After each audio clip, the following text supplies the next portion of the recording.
आजकल ICC cricket world cup 2019 चल रहा है और पाकिस्तानी शौकीन पाकिस्तान की सेमीफाइनल तक रसाई के लिए दुआएं कर रहे हैं।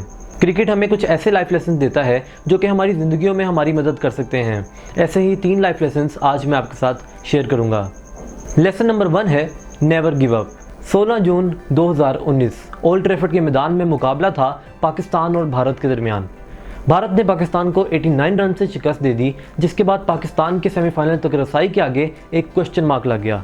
पाकिस्तानी शौकीन ने क्रिकेट टीम को तनकीद का निशाना बनाया और प्लेयर्स को उनकी परफॉर्मेंसेस पर क्रिटिसाइज़ किया। पाकिस्तानी क्रिकेट टीम ने अपनी ट्रेनिंग और प्रैक्टिस में इजाफा किया और अपनी परफॉर्मेंस को बेहतर बनाया।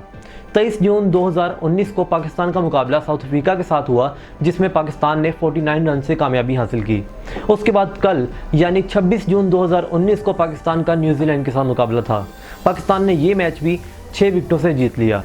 अब पाकिस्तान के सेमीफाइनल तक रसाई के चांसेस बढ़ते हुए नजर आ रहे हैं और पाकिस्तानी शौकीन को ये उम्मीद है कि पाकिस्तान सेमीफाइनल्स में पहुंच जाएगा। अगर इसी चीज़ को हम अपनी ज़िंदगियों में देखें तो जब कोई शख्स हमें कहता है कि तुम ये काम नहीं कर सकते, तो हम अपनी ही सलाहियतों पर, अपनी ही स्किल्स पर शक करने लग जाते हैं और हम उस काम को करने का इरादा तर्क कर देते हैं। हम क्विट कर जाते हैं, हम गिव अप कर देते हैं।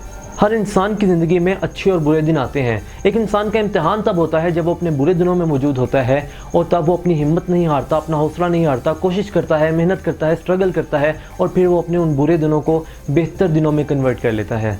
लेसन नंबर 2, एक कोटेशन है, every time aggressiveness can take your wickets, be calm and wait for the right ball. एक अच्छा बैट्समैन जब मैदान में उतरता है तो वो सबसे पहले जाकर पिच को ऑब्जर्व करता है कि ये बॉलिंग पिच है या बैटिंग पिच है। उसके बाद वो अपने ओपोनेंट को ऑब्जर्व करता है कि कौन कौन से बॉलर्स हैं ओपोनेंट के पास, हरीफ टीम के पास कौन कौन से ऐसे बॉलर्स हैं जो मेरे लिए मुश्किलात पैदा कर सकते हैं, और उसके बाद वो अपना एक प्लान बनाता है कि मैंने किस तरह से खेलना है। ऐसे बैट्समैन को सिंगल्स और डबल्स चुराना बहुत अच्छी तरह से आता है।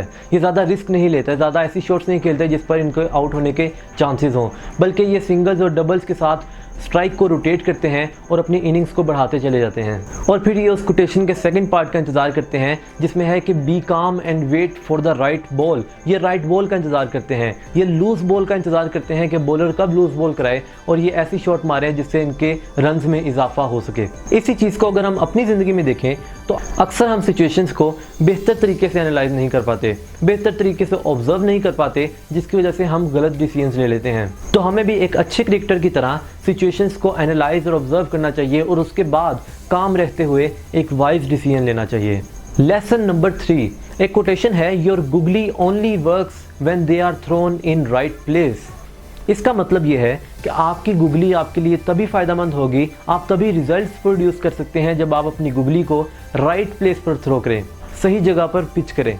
एक बॉलर के लिए उसकी लाइन और लेंथ बहुत इंपॉर्टेंट होती है। अगर वो अच्छी डिलीवरी भी कराए लेकिन उसकी लाइन और लेंथ ख़राब हो तो उसको शॉट पड़ने के चांसेस बहुत इंक्रीज़ हो जाते हैं। अब अगर हम इस चीज़ को अपनी ज़िंदगियों में देखें तो हम अपनी एनर्जीज़ को यूज़ तो कर रहे होते हैं लेकिन उसको सही जगह पर यूज़ नहीं कर रहे होते। अगर हम अपनी यूथ को देखें तो वो लव अफेयर्स में इन्वॉल्व होकर, ड्रग एडिक्शन में इन्वॉल्व होकर अपनी एनर्जी और रिसोर्सेज को गलत जगह पर यूज़ कर रहे होते हैं। जबकि यंगस्टर्स की जो लाइन और लेंथ है वो स्टडीज़ या फिर जॉब होती है, और अगर वो अपनी लाइन और लेंथ पर बॉल कराएं या फिर अपनी एनर्जीज़ को सही जगह पर यूटिलाइज और चैनलाइज करें तो वो अच्छे और बेहतर रिजल्ट्स प्रोड्यूस कर सकते हैं।